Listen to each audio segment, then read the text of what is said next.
Hey everybody, it's Mark Pattison. I'm back again with another great episode of Finding Your Summit, all about people overcoming adversity and finding their way. And certainly today, I've got an amazing guest who amplifies all that. We'll get to him in just a minute. But before that, as always, I encourage people to go to my website, www.markpattisonnfl.com. And not only do I have another slew of amazing podcasts, well over 200 people doing incredible things, but also if you give me a ratings and review, it helps with the popularity of the show. You can do that on iTunes, and any love is appreciated all the way. Also, continue to raise money for Amelia's Everest. It actually goes through Higher Ground, amazing organization here in Sun Valley, Los Angeles, and New York. And speaking of that, we have the NFL film coming out showing the documentary of my whole Everest journey. We're going to be doing a premiere here in Sun Valley, and it will be a Higher Ground fundraiser. So excited to see more money and awareness go to that amazing organization. Okay, so on that note, let's get into it. Today's guest is, I don't even know, Sean, how you and I got connected, but we did. His name is Sean Swarner. Sean, how you doing? I'm doing great, man. Welcome home. Thank you. And for a guy that would actually understand and realize what I just went through, we all have our own journey in life, and certainly yours has been absolutely amazing. And I want to go back and, I was reading your story and my mouth was wide open, and yet it's just another example of people with an amazing human spirit overcoming incredible odds and getting there. You've overcome cancer not once, but twice, diagnosed at 13 and again at 16. Had 14 days to live. I mean, I could go on and on and on. And it a lot of times when I'm talking to people like you, Sean, and I hear them doing these amazing feats, and it's grit, it's determination, it's perseverance, of all those words of getting things done. And I always think about like where did that motivation come? Where did it all set for you? And so let's go back to when you were a young kid. You were 13, you were 16. And all this stuff was going down. Was it before that you learned to really, look things right in the face and say, I'm going to overcome this, I'm going to get after it? Was there something from your parents, or was it from those particular experiences of being, literally on your deathbed and being able to overcome that? Right. In all honesty, I think it's a combination of the two. When I was younger, I was a competitive swimmer for years. And I think I still have records from when like in 1987, 88. I was undefeated in the summer swim league. But one of the things that I always remember being a kid, I think I started at maybe 5 or 6. In my event was the 25-meter breaststroke. So I'd swim one lap down, right? And either mom or dad would always be there to pull me out of the water, and they would ask me 2 questions. 1, did you have fun? And 2, did you do your best? They weren't asking me, why didn't you beat Jimmy, or why didn't you beat, Sam or whatever. They instilled in me at such a young age that I didn't have to be the best. I had to be my best. And eventually I set the bar for everybody, because I wasn't worried about beating the swimmer next to me. I was worried about beating my time from last weekend. So I just kept getting faster and faster and faster because I was focused on what I could do. I couldn't control what everybody else was doing. And I think that really translated into when I was diagnosed with the first cancer. I remember going to bed numerous nights, like day in, day out, being terrified to close my eyes because I didn't know if they would ever open again. Mm. I was given 3 months to live the first time, 14 days to live the second time around. So I remember being comfortable in the uncomfortable, but also looking for the opportunities. So I didn't go to bed thinking of all the things that I didn't do, all the things I couldn't get accomplished, all the things that I didn't get done. I went to bed with an attitude of gratitude, looking back, because like I said, closing my eyes night after night, being terrified. I went to bed being grateful for everything I was able to accomplish. I went to bed being thankful for having my friends, whatever it might be that day. So I think that really helped me focus on not the negative aspects of life, but the positive aspects of life. And it's gone ever since I was diagnosed with the first cancer, the second cancer, and even now, years later. It's really incredible. John Wooden always talks about be at your best when your best is required. It's interesting what you said about your parents is really asking you that question. Did you do your best on that particular day? And then making that really serve as a challenge for yourself to get better, what you did. I can't imagine at 13 and 16, or really let's go to maybe 16, when you've already gone through this battle when you're 13 and, you've been essentially been given your last rites.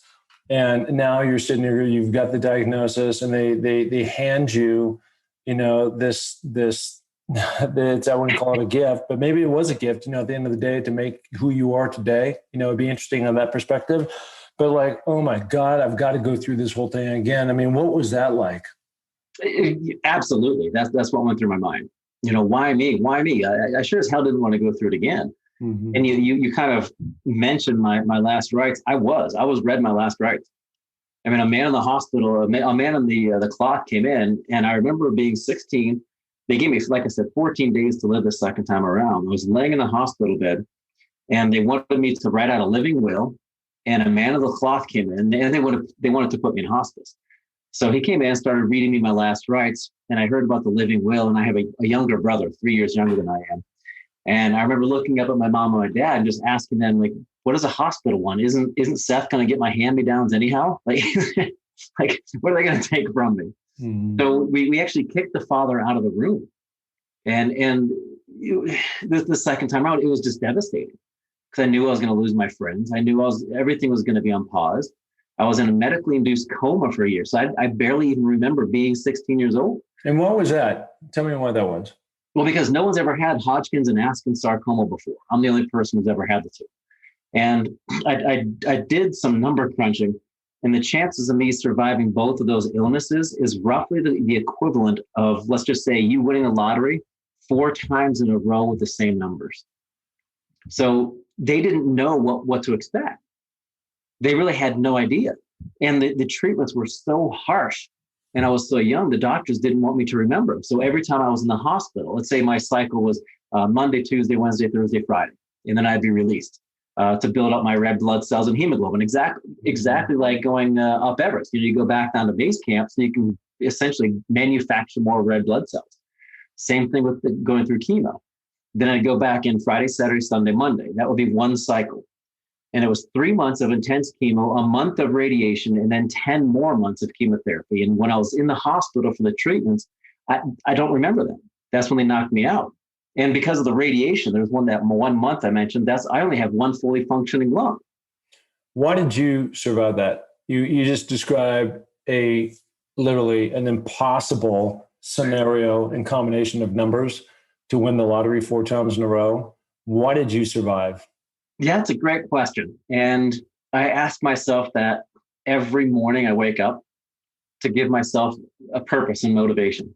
Because I think if you can find your purpose, you'll find your passion, and that'll give your life meaning. So I wake up every morning and I tell myself there's nothing I can do about the past. It's gone forever. Tomorrow may never come. No matter what happens today, today's the best day ever. And I wake up and I tell myself that I'm going to make a difference in at least one person's life, to help me find that purpose and help me find that passion. So looking back at it, why did I survive? That's a great question. I'll know maybe when my time's up. Yeah, no, I mean, look, I looked death right in the face when I was coming down Everest, going up and coming down and being snowblind and running out of oxygen and not eating for 3 days. And, I had every single thing I could possibly have go wrong. And I'm sure that if there was a superstorm like what happened in the thin air in 1996, there very well could have been a likely outcome. And so, as I asked myself, I was coming down, I was looking back up the slope of Lhotse up that face, and what I was supposed to do is go climb that. And it's just like, if I do that, for sure I die. All I have to do is get back down to the bottom and to get back to my kids and the people that love me and I love them. And that's truly, and it was, I really felt like there was some kind of divine intervention, on the way, down. And so it was just interesting. I think when people face these types of life and death, I mean, it's real. You're right at the front door. They go through some kind of transformation. And I'm not trying to pull something out of you. I'm just, like where there's a defining moment, like as you went forward and you're like realizing like the likelihood of people surviving two different types of cancers, losing the lung. And then we'll get into all this amazing stuff that you went on to do and they're still doing, which is cool. But, was there a bright light that came and hit you, or was just like, hey, I'm going to turn the page and I'm going to have a different way of looking? You talked about an attitude of gratitude. Was there like a defining moment that you're going to shift from point A to point B, or it's just like you survived it, you're thankful for it, and now you're going to make a difference? Great question. I see where you're going with that. And looking back at why you came down and didn't go up Lhotse, I heard you say one word in there that probably tapped into your personal core values, and that was family. I think that's one of my personal core values as well. I survived because I looked at it from the angle of I couldn't leave my mom and my dad. I can only imagine what would happen if I passed away, if I didn't survive. Just the pain that it would bring them. So I think that was one of the reasons. But another one was just living when your future literally is tomorrow because of what you're battling, what you're going through. You don't think a year in the future. You don't think 2 years in the future. You don't think of your purpose. You don't think of that stuff. And because when I went through the cancers, 13 to say 18 years old, the developmental years of my life, when you're supposed to be developing this concept of the future, I literally lived day by day. I didn't have the opportunity to think of any future. Mm-hmm. So I think that it was just, as you said, it was kind of turn the page. Let's hit the restart button. You wake up the next morning, you open your eyes, you're like, wow, I'm grateful. I'm grateful to be alive. Let's make the most of it. And that happened again the next day, happened again the next day. It still happens now. So I wouldn't say that there was one thing that happened. I would say it was a cumulative effect of utilizing the compound effect one day after another, getting stronger and stronger and stronger. Because I don't think anything really happened overnight, except for the treatment, or except for the diagnosis. Because with that diagnosis, that instantly changed me, changed my perspective. And I remember waking up, I can't tell you how many times, and looking at my pillowcase, it just being covered in hair. 60, 70 pounds overweight, not recognizing the person who was in the mirror. Yeah. But I think it was one day after another, just building upon the day previous to that. One of the things that I have found, I got into mountain climbing. People who listen to this podcast will know this, but I got into mountain climbing 19 years ago because I was going through a bad patch, right? And so we'll say you went through a bad patch. I mean, it was a seriously bad patch, but and what I went through compared to what you went through, it was not a life and death situation, but it's all relative to your own scenario. What's going on in your life, and you think whatever's going on with you at that particular time is the worst thing that could ever possibly happen. And, I look at it now as an absolute gift of getting into climbing, podcasting, talking to people like you. I mean, it was the best thing ever. But when you're in it, sometimes it doesn't seem like there is a way out. And I guess the message is that, whatever you're going through can just be the beginning of some amazing things down the road. But you do have to go through it. You can't go around it. And just like what you're doing now, you're serving in such a great way in terms of nonprofits and helping others and inspiring. With your Kilimanjaro climbs, you've been up at, would you say 21 times? That was my 21st trip. 21 times. And it's all in the spirit of trying to help others overcome their cancer prognosis and things like that. So what I want to do now is I want to shift to like what some of those gifts have become, right? And then tie it in at the very end on how that inspiration has helped others, right? And I'll give you kind of like the headline, and I want to understand the kind of the time frame when all this started to go down. But you've actually done something called the Explorers Grand Slam, right? And so, which sounds like a Denny's breakfast platter. So let's educate. I know what it is, but let's educate everybody what the Explorers Grand Slam is, and then I want you to put some time frame around when all this went down. The Explorers Grand Slam, or the Adventures Grand Slam, is the 7 summits, which is the highest mountain on every continent, including Everest, obviously, and making it to the North and South Poles. And you have to make it there on your own accord. You can't just fly to the North Pole. I mean, you can get a helicopter and do it, but that doesn't count. Some people have. Some people have done that, and they say, "Oh, I've done the Grand Slam." No, you haven't. You have to make it on your own, under your own accord. And I've also, fortunately, also accomplished the Hawaii World Championship Hawaii Ironman. And that was comparatively, if you're looking at doing something like that, comparatively, I thought that was pretty easy. I'm not looking to do anything like that. And you said you're a champion swimmer, and you have to be a great swimmer. You have to be a great runner, and you have to be a decent biker, to make it through the lava fields and everything on the Big Island of Hawaii. So I do want to go back there. There is a difference because I have been to Antarctica, and that's, of course, where is the home of the South Pole. And essentially, once you get to Union Glacier, I don't know if you start there, but close by, you're essentially cross-country skiing 5-6 days until you reach the South Pole. Does that sound about right? That sounds about right. Pulling a sled. The South Pole was a walk in the park compared to making it to the North Pole. I mean, the North Pole, if you look at Antarctica, it's a continent. The glacier's on a landmass. The North Pole, the polar glacier, if you can imagine the world like a giant glass of water with some ice cubes floating on top, that's what the polar ice cap is like. And there are currents flowing underneath the ice. So a lot of times the ice breaks up. So in the middle of the night, after you set up camp, you can hear things like snapping and cracking and breaking open. And because of depending on which direction the current is flowing, for example, we skied, I would say 7 miles north one day, set up camp. The current shifted, and we ended up, while we were sleeping, floating. We floated 2 miles backwards. Mm-hmm. So we only accomplished 5 miles that day. But we also were being tracked by 2 polar bears, and it was so much colder than Antarctica. I mean, it's like day and night.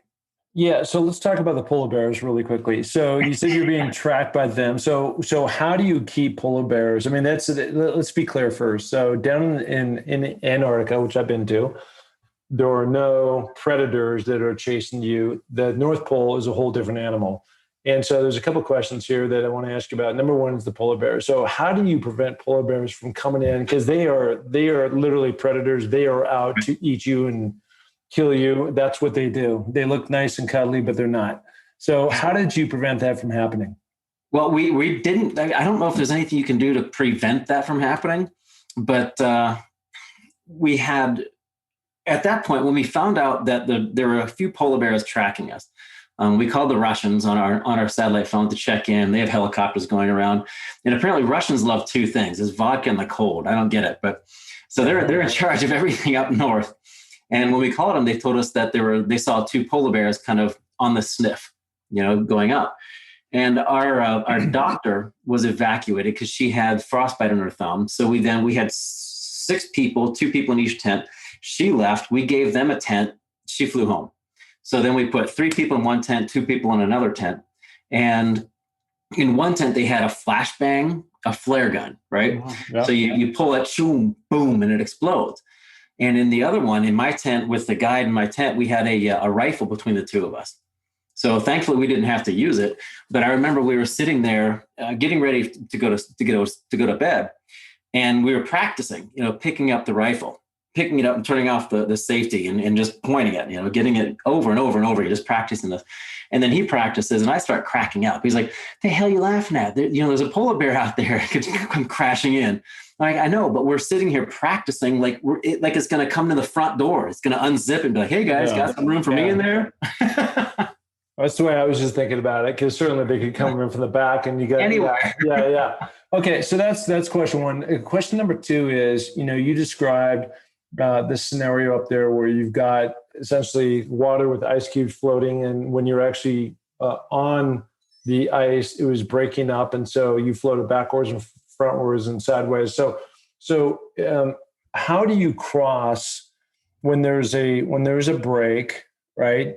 And you've got to get from point A to point B, but that point B requires that you have to go across the water, and there's not a way for you to cross that because it's broken away. So how do you manage that? Well, those giant gaping holes in the ice on the mountains are called crevasses. Up there, they're called open leads. Okay. So we did have to cross a number of them where I remember the ice was still like the slushy consistency. Like you go to 7-Eleven, get the slushy, That's kind of what it was like. And I remember walking over and with my skis and seeing a little chunk of ice because of my weight, like a teeter-totter. It raised up as I walked by and then floated back down.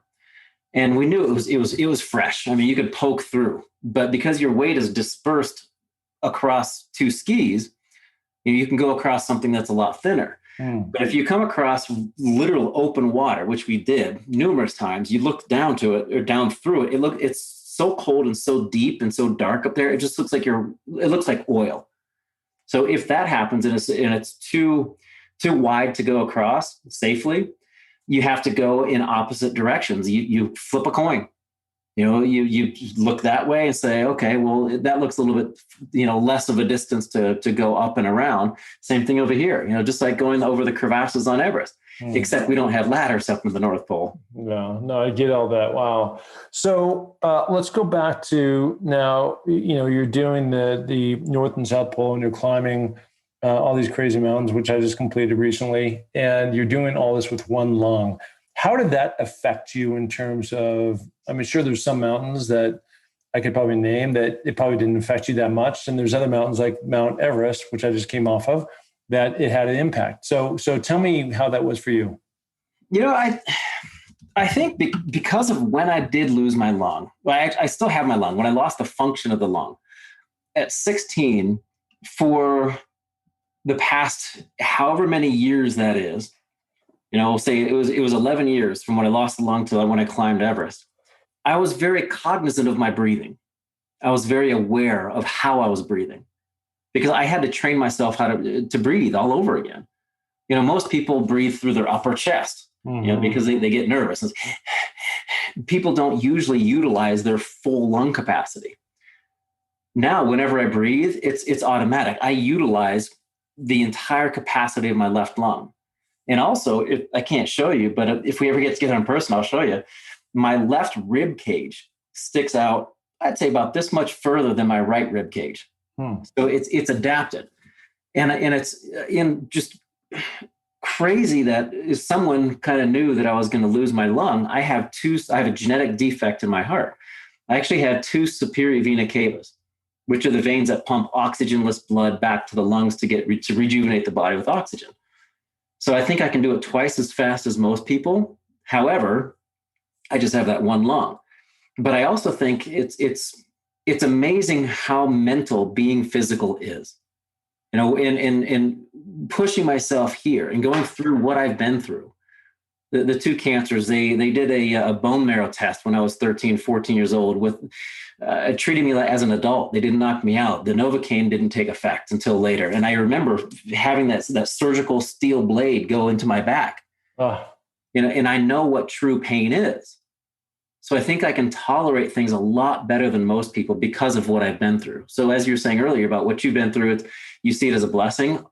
Same thing here. Cancer was the worst thing that's ever happened to me, but it's the best thing that's ever happened to me. Yeah, I've said this a number of times, which I really feel is so that you have to train a strong body to have a strong mind. I don't think it works the other way around.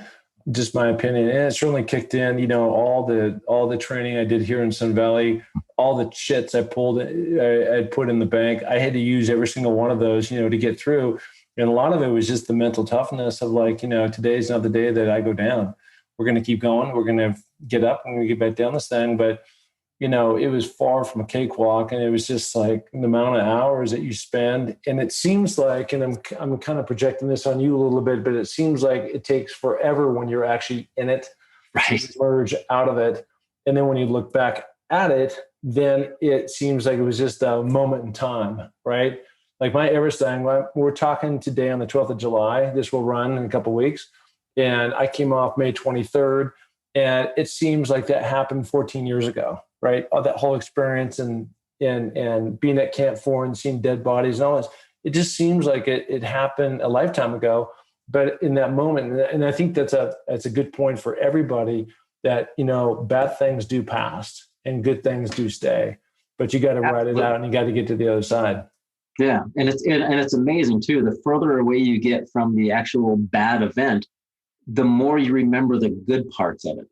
You slowly forget the blisters that you have in your feet. You slowly forget the fact that you couldn't see out of this eye. You slowly forget all those bad, painful memories, and you start remembering the good ones. And then you think to yourself, hey, I want to go back and do that again. And then everybody else around you looks at you and says, what's wrong with you? Well, that's also the reason why women keep having babies. Right? They forget about it. So, okay. So I want to transition to what we started the show before we went live. And you've got this amazing picture of Kilimanjaro. I actually could see it. Yep. Right behind you. And let's talk about the reason why you've now climbed that thing 21 times. You've got 19 more than me. And it sounds like you're headed back down there fairly soon, and you've got another one coming up. But it's just such an inspiring thing. I've been another one of the gifts that I've found through this challenge to overcome, and then here I am today, is being involved in these different charities. And I was my eyes really got opened up. I think it was 2017 when Chris Long, Howard Long's son, who started this foundation called Water Boys, providing water wells to the people of the Maasai tribe. And I think it's spread out now to more the whole East Africa. But, being able to raise money, build water wells, go down to these villages, see these people in action, and then go and climb the mountain with a bunch of other NFL players and military people were just an incredible experience. So tell me about the charity that you're involved in and what you're trying to accomplish. I appreciate it. And I think what you just mentioned is amazing. More people really need to give back. When you get to the top of the mountain, reach down and pull some other people up, help them out. And, and also I'm sure like you too, we've never been to the top of any significant peak without a team. You just can't do it on your own. So what I do now is I try to give back to the cancer family as much as possible. And with the Cancer Climber Association, we every year pay for a survivor's trip to go up Kilimanjaro. We do a 7-day hike, and then we do a 4-day safari of the Serengeti. And then it's the responsibility of that survivor to raise funds for next year's survivor, kind of paying it forward. Anyone can go on the trip, so don't get me wrong. We just fund a survivor every year. We have enough to take. We're taking 2 survivors this year for free, and then I'm hoping with those 2, then maybe we can raise enough to take 3 or 4 in 2022, and then keep going to maybe 15 survivors a year for free. Mm-hmm. And it's a life-changing experiential journey. And I think you get to I was going to say an age, but it's different for everybody. I think you get to a stage in your life where it's a lot like Christmas, for example. I don't need anything, but I love giving gifts to people. And I love seeing my wife's face, light up, or my brother's face, or my nephews or nieces, or my mom's or my dad's face light up when I give them a gift. It's the same thing going up Kilimanjaro now. The transformation people go through on this journey when they get to the top, and this is going to sound really bad. I love seeing them cry. And I love seeing that raw emotion. And they come up to me and they always say, thank you for getting me here. And I look at them and in a split second, their life changes when I say, I didn't do anything to get you here. And that's when I think you change someone's life. Inspiration and motivation can last for, maybe a couple days. But when you can empower someone and when you can make someone believe in themselves again, that's where the true life-changing alterations happen. And I think that's one of the reasons why I do it, because people who are going on these trips, oftentimes they don't believe in themselves. The cancer survivors have been beaten down, kicked in the teeth, you name it, dragged through the mud. And then they get to go up to the roof of Africa. It's life. It literally is life-changing. And I love seeing that change in them. And what is the name of this philanthropy? I'm not sure if you name this, is this after you or what is this? It's ironically called the Cancer Climber Association. Okay, great. And tell me about, I don't want to minimize what you're doing, because climbing Kilimanjaro is actually, for those who don't know, the highest mountain from the bottom to the roof in terms of distance. I don't want to minimize that because it's a 6-day fairly grueling climb, especially when you're going to the summit and back down. But what is on your planogram in terms of, as you go forward and you continue to challenge yourself? You've done the Explorers Grand Slam, you've run on the Ironman in Hawaii, you're doing, every year you're going and climbing Kili. Do you have something else beyond in the future that really, is getting your mind and your body, excited about doing this thing? Well, if you're asking about the next challenge, I recently got married. I heard that's pretty difficult sometimes. Congratulations. Yeah, that's awesome. That's really awesome. But so you don't have anything right now, but and just so you know, having just come off of Mount Everest and, everything that goes into that, being there 2 months and being challenged like that right now, I'm just letting my mind and my body just reset until I come up with whatever that next thing is. No, I'm always pushing the envelope because I think everything I've been through, I think honestly, I'm more afraid of not living than I am of dying. And I want to constantly push it and push my body. So I think up next might be the world marathon, running 7 marathons on 7 continents in 7 days.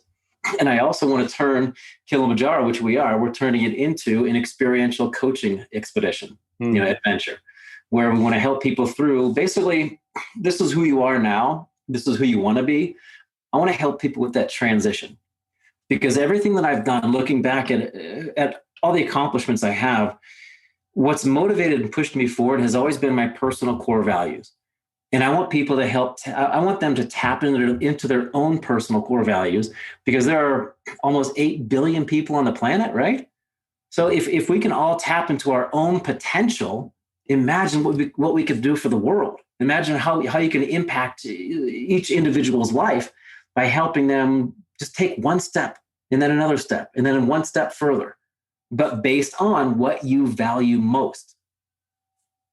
Incredible. I got to tell you, this is the exact reason why I do these podcasts, is because I get to meet super cool people like you, and, you're out trying to make a difference in the world.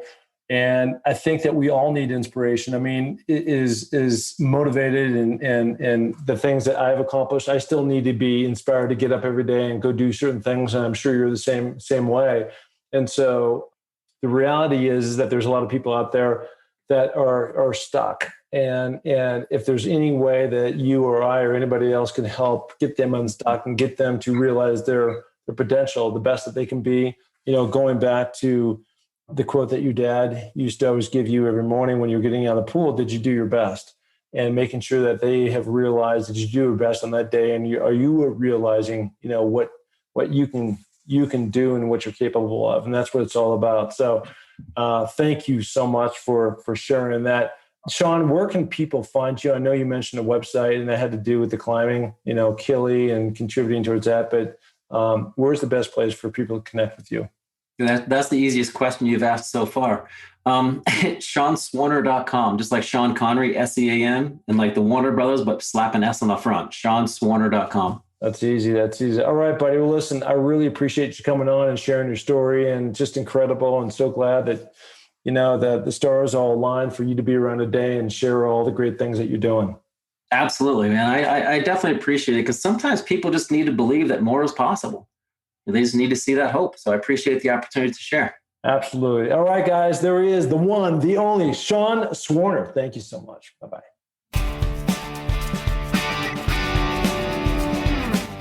Hey, and thank you so much for listening to the Find Your Summit podcast. We are so glad to have you along for this journey. And if you enjoy the show, please tell a friend, share it on iTunes, spread it to the planet. We're looking to broadcast this to every person that is out there, because, as you know, everybody has their own summit that they're going after. Okay, if you're looking to follow my journey, you can find that through my social links on markpattisonnfl.com. That's Mark, M-A-R-K, Pattison, P-A-T-T-I-S-O-N, NFL.com. So, until the next podcast, just remember, clear eyes, full hearts, and remember, it takes a little more to make a champion, so make it happen. Thank you. Bye.